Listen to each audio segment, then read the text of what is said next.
Hello friends, this is Brajesh Mishra once again with you. Friends, आज का मैं टॉपिक लेकर आई हूँ आपके लिए डायरेक्ट इनडायरेक्ट। आपने अपने क्लासेस में डायरेक्ट इनडायरेक्ट पढ़ा ही होगा, लेकिन आज मैं आपको सिंपलेस्ट वे में ये बताऊंगी कि डायरेक्ट और इनडायरेक्ट कैसे ट्रांसफॉर्म होता है, कैसे डायरेक्ट सेंटेंस को हम इनडायरेक्ट में बनाते हैं और डायरेक्ट सेंटेंस क्या होता है, इनडायरेक्ट सेंटेंस क्या होता है, कौन से बेसिक चीजें हैं जो आपको डायरेक्ट इनडायरेक्ट चेंज करने में मदद करती है, मानी किन चीजों को आपको ध्यान में रखते हुए डायरेक्ट सेंटेंस को इनडायरेक्ट में चेंज करना चाहिए। आइए चलिए अपना टॉपिक शुरू करते हैं। We give we give exact words used by the speaker. हम यहाँ पर डायरेक्ट और इनडायरेक्ट बताने की कोशिश करेंगे कि we give exact words used by the speaker called direct speech. हम डायरेक्ट स्पीच उसको कहते हैं जब किसी के द्वारा बोले हुए शब्दों को हम एज सच लिखते या बताते हैं, तो वो डायरेक्ट स्पीच है। When the words are reported by someone else in his or her words, it is said indirect speech. लेकिन जब किसी की कही हुई बात को कोई दूसरा किसी तीसरे को रिपोर्ट करता है, तो जो शब्दों में परिवर्तन होता है, कुछ शब्दों में परिवर्तन हो जाता है और वो स्पीच कहलाती है रिपोर्टेड स्पीच। मैं अगर सिंपलेस्ट वे में आपको बताऊं कि किसी की कही हुई बात को उन्हीं शब्दों में दोहराना डायरेक्ट स्पीच है, लेकिन जब हम किसी की कही हुई बात को हम किसी तीसरे को रिपोर्ट करते हैं, जिसमें कि हम कुछ अपने शब्दों में परिवर्तन भी करते हैं, तो वो रिपोर्टेड स्पीच कहलाता है। आइए एग्जाम्पल के तौर पे मैं आपको बताती हूँ। एग्जाम्पल के साथ मैं आपको बताऊंगी कि क्या क्या चेंजेस करते हैं जब हम डायरेक्ट सेंटेंस को इनडायरेक्ट में बनाते हैं। They are always enclosed within inverted commas.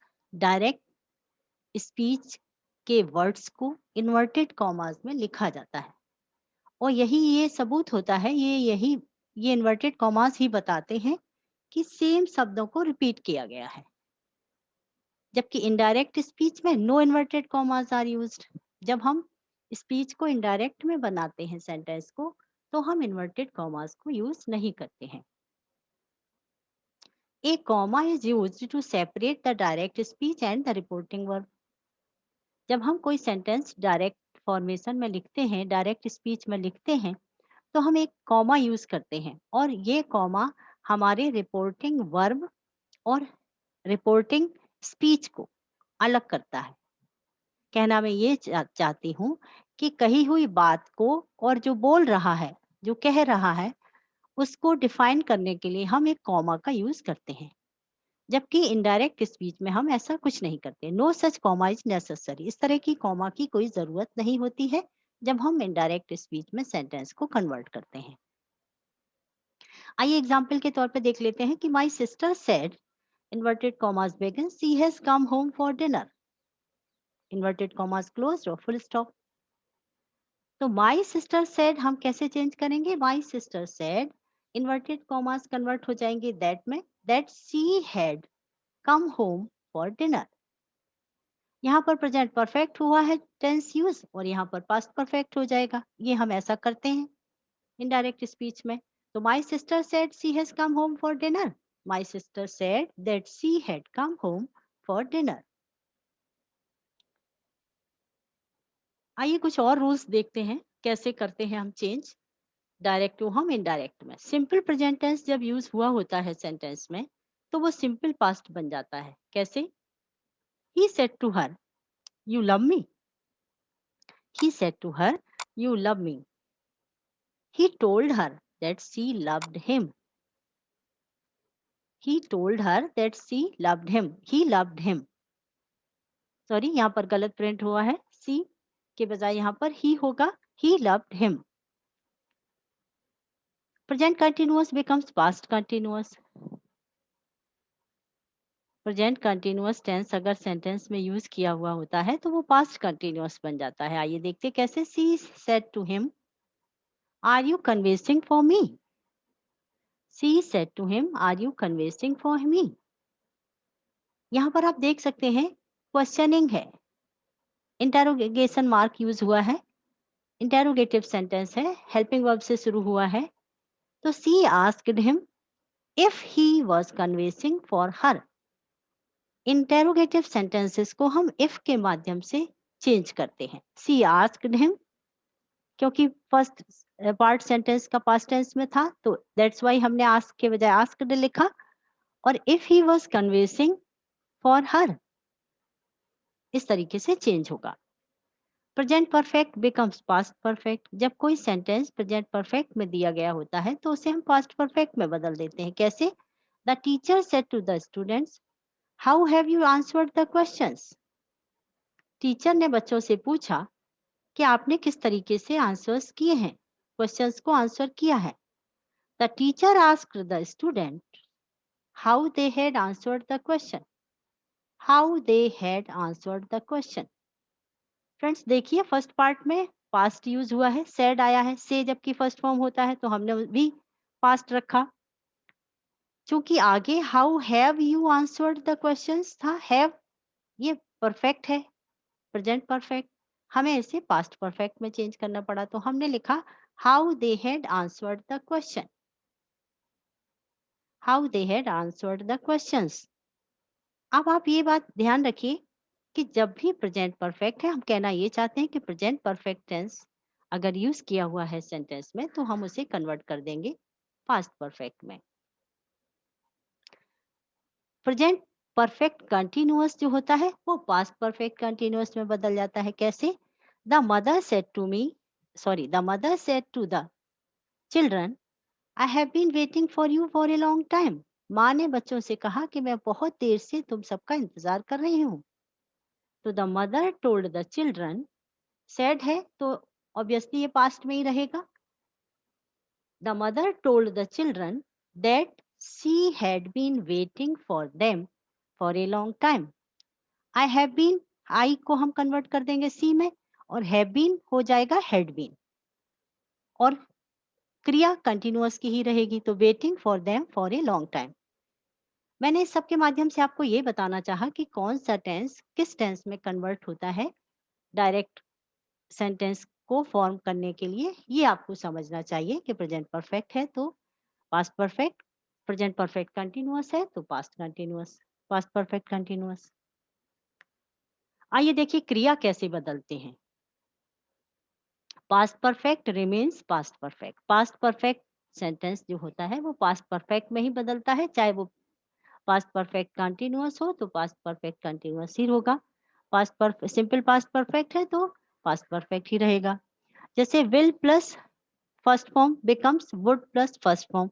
कुछ और चेंजेस जो होते हैं वो मैंने आपको बताने की कोशिश की है कि अगर विल आपके सेंटेंस में दिया गया है डायरेक्ट फॉर्मेशन में तो ये वुड हो जाता है, और फर्स्ट फॉर्म एज सच रहता है क्योंकि ये फ्यूचर टेंस की हेल्पिंग वर्ब, फ्यूचर टेंस के अकॉर्डिंग होगी वर्ब का first form.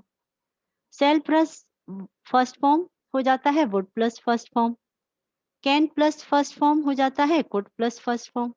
May becomes might, और फर्स्ट फॉर्म एज सच रहता है। Must plus first form becomes had to plus first form, must had to हो जाता है, लेकिन वर्ब का फर्स्ट फॉर्म एज सच रहता है। और भी कुछ चेंजेस होते हैं डायरेक्ट इनडायरेक्ट में, वो मैंने यहाँ पर आपको बताने की कोशिश की है। डायरेक्ट में जब हम डायरेक्ट सेंटेंस में हमें जब नाउ दिया होता है तो हम उसे देन में कन्वर्ट कर देते हैं, क्योंकि बात पहले हो चुकी होती है, तब उसको किसी तीसरे को रिपोर्ट किया जाता है। तो इसलिए नाउ माने जो समय वर्तमान में कोई काम हो रहा है वो जब रिपोर्ट किया जाएगा तब उसे देन में कन्वर्ट करेंगे, तब ऐसा हुआ था, तब ऐसा कहा गया था। हियर को देयर में कन्वर्ट कर दिया जाता है, यहाँ वहां, मतलब वहां तब ऐसा हो रहा था। दिस को दैट में कन्वर्ट कर देते हैं, दीज को दोज में कन्वर्ट कर देते हैं। टुडे हो जाता है दैट डे, टुमारो हो जाता है the next day, yesterday the day before हो जाता है, last night the light night before हो जाता है। लास्ट नाइट को हम द नाइट बिफोर में कन्वर्ट कर देते हैं। फ्रेंड्स मैं आपको सजेस्ट करूंगी कि ये वर्ड्स आपको दिमाग में बैठा लेने चाहिए, माने लर्न करके रखना चाहिए कि यस्टरडे द डे बिफोर हो जाता है और टुमारो द नेक्स्ट डे हो जाता है, इसमें कोई चेंज नहीं होता। ये हमेशा वैसा ही रहेगा। जिस तरह से आप टेबल याद करते हैं मैथ्स के लिए, उसी तरीके से आपको ये दिमाग में रखना होगा। एक और नियम है, वो मैं आपको बताना चाहूंगी। If the direct speech contains a universal truth, a scientific, mathematical, geographical और habitual fact, the tense does not change. आपको कोई भी सेंटेंस अगर एग्जाम्स में पूछा जाता है स्पीच चेंज करने के लिए, डायरेक्ट स्पीच से इनडायरेक्ट स्पीच में कन्वर्ट करने के लिए, तो आपको ये देखना चाहिए कि कहीं इसमें यूनिवर्सल ट्रुथ तो शामिल नहीं है। यूनिवर्सल ट्रुथ का मतलब होता है कि प्राकृतिक प्रक्रियाएं, जैसे सूर्य पूरब में उगता है, आकाश नीला दिखता है, तो इस तरीके की पश्चिम में छुपता है, पृथ्वी गोल है, इस तरह की जो सच्चाइयां हैं, यूनिवर्सल ट्रुथ है, सार्वभौमिक सत्य इनको कहते हैं। अगर वो दिया गया है तो टेंस में कोई परिवर्तन नहीं होगा।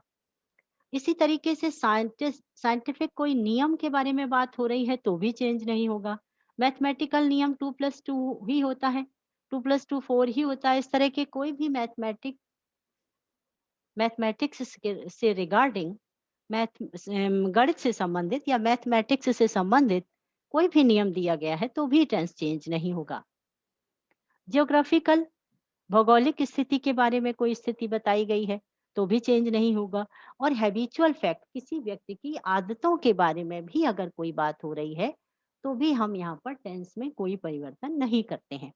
ये बात भी आपको हमेशा याद रखनी चाहिए कि कौन कौन सी चीजें हैं जिनमें हम टेंस परिवर्तन नहीं करते हैं रिपोर्टेड स्पीच में भी, माने जब हम सेंटेंस को डायरेक्ट से इनडायरेक्ट में बनाते हैं।